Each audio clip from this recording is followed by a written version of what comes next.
Okay, so I've got the inverter turned on. I mislabeled it as shore power. So it's turned on there.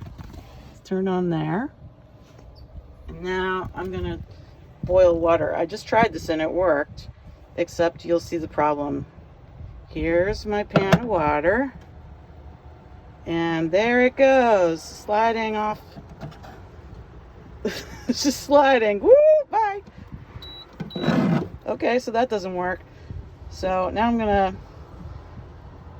put it on. Well, I have a slightly decent workaround. Should be a workaround, but it's not. So look what I got.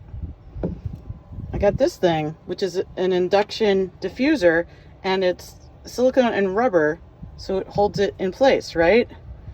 But then watch what happens when I try and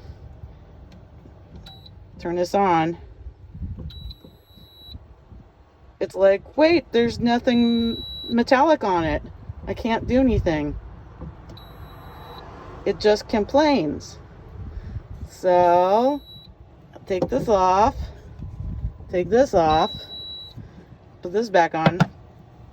Oh, look, it recognizes the thing and it starts to heat immediately.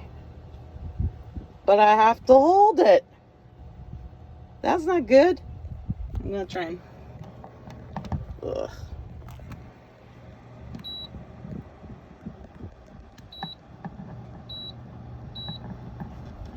There, I just turned up to 9, so it's gonna boil real quick. Which is amazing. I can feel the magnets vibrating while I hold it.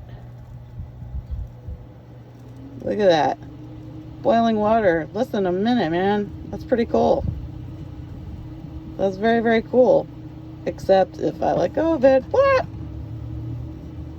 So I gotta hold it, which is not incredibly efficient for cooking. Let's see, you can see it's boiling. Sorry, it's pretty good, right? So my idea was that I could try and make some pasta. Proof of concept that I can cook in here. But it's a little challenging. So I might try another day. Alright, well, so that's that.